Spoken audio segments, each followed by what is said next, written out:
Okay, hello everybody. Welcome to Korean Atlanta Mentorship. So in this video, I'm going to talk about why it's very important to believe in yourself, especially if you want to make money. So in order to make money, it's really a two-step process. You have to do an insane amount of marketing, right? Whether you spend ads or just keep uploading YouTube videos over and over again, get people to notice you. And number two, you got to make the sale, right?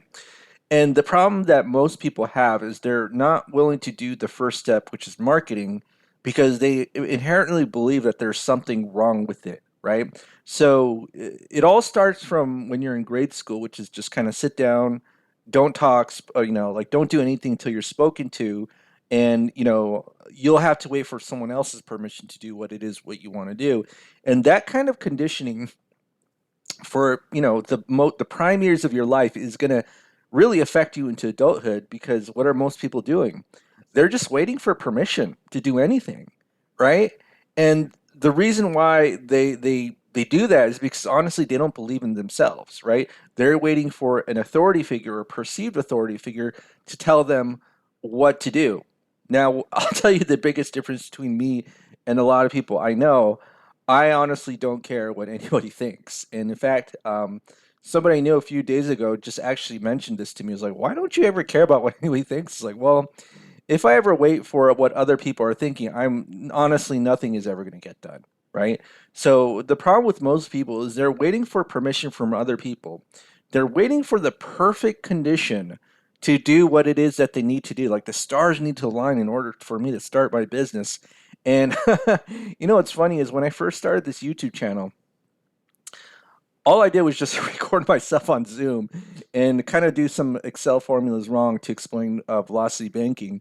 But the way that you become good is just kind of doing what it is over and over again and just failing a few times here and there.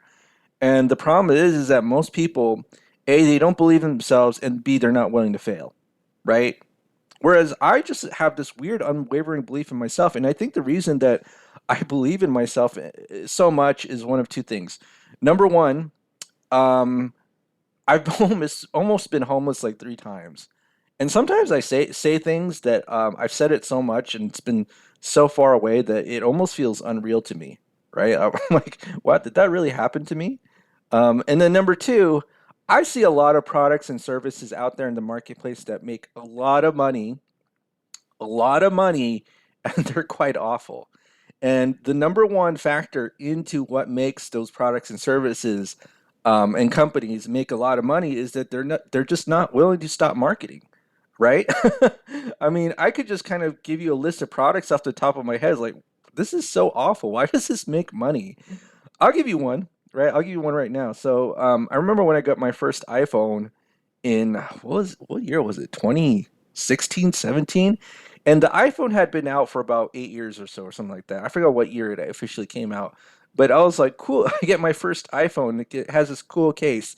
And then one of the things I found out was that my iPhone core died in like, I want to say 3 months.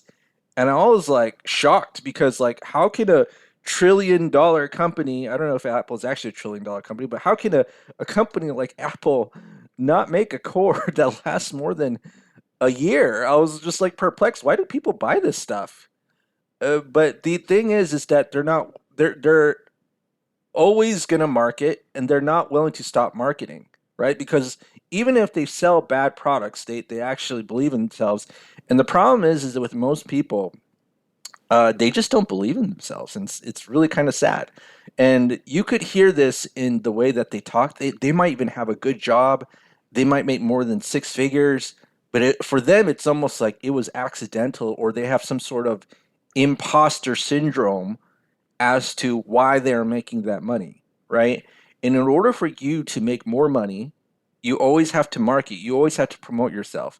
And what's funny is when I first got into like learning about real estate investing, the group that I learned it from always had this things like, oh, you got to do marketing education, and this was in 2017.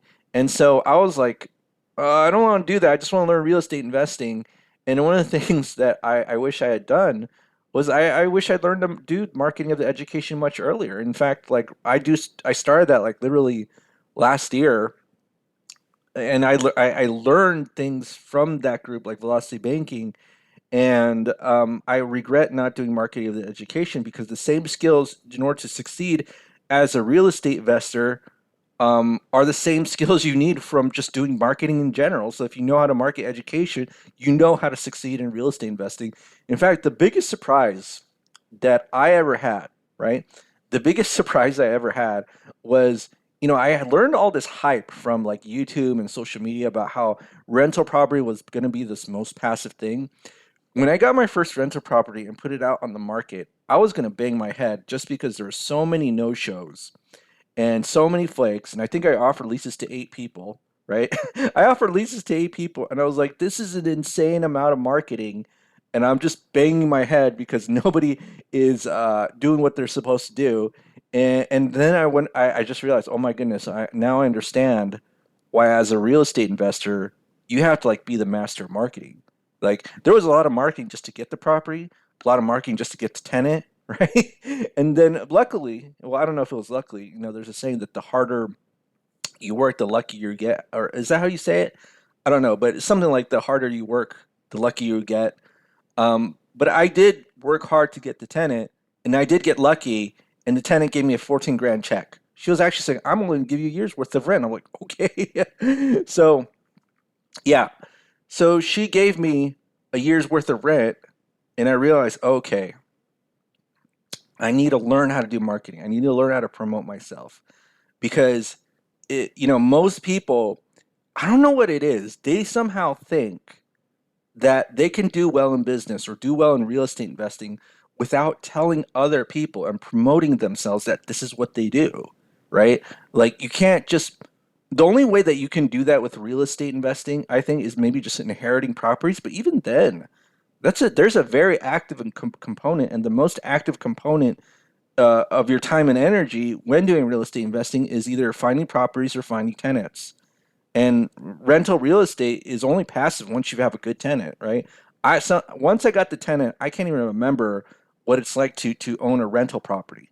Okay, but most people are just willing to not take the first step. I've seen most people where it's like, oh, I tell them like, hey, you got to send like a couple letters a week, and it's really easy, and I'll show you how to do it. They're afraid to do it. They can't do it, and they're definitely afraid to take phone calls from real estate sellers because in our society, we somehow think that people who own property are of higher status than us, and many times it's actually like they own property, but they don't know what they're doing. Right? That's how a lot of people are. It's kind of like they own a car, but they never took driving lessons. That's how it is with real estate investing, and that's why I actually sell the education. But the problem is, again, most people are unwilling to do the marketing and let the quote marketplace know that they exist. And hey, I'm so insanely, let's say, even delusional that I think I'm awesome. Therefore, you're going to give me money for products or services that I offer, right? But the problem with most people, and I keep saying that over and over again because I'm just surprised when people are so hesitant to just promote yourself, right? Just keep promoting yourself. And maybe it's because, a long time ago, I actually just used to do vendor marketing. So what that would mean is that I'd approach like 200 people a day to ask them if they want their water filter checked, and I got the most leads. I did, and I think I had the strongest leads too, just because I would ask every single person if they wanted what I offered or not. And it wasn't anything special that I did, but I had this unwavering belief in myself.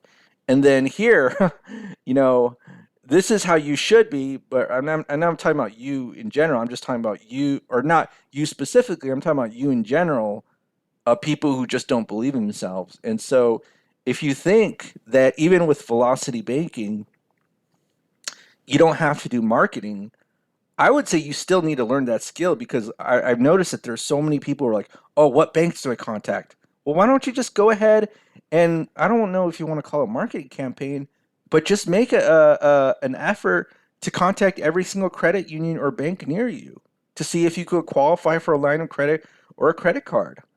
For me, that's really easy, and I've done that many times. In fact, I got rejected for the last three credit cards that I offered because I have over $258,000 lines of credit. But that's another story, right? The moral of the story is you got to believe in yourself and you got to promote yourself, right?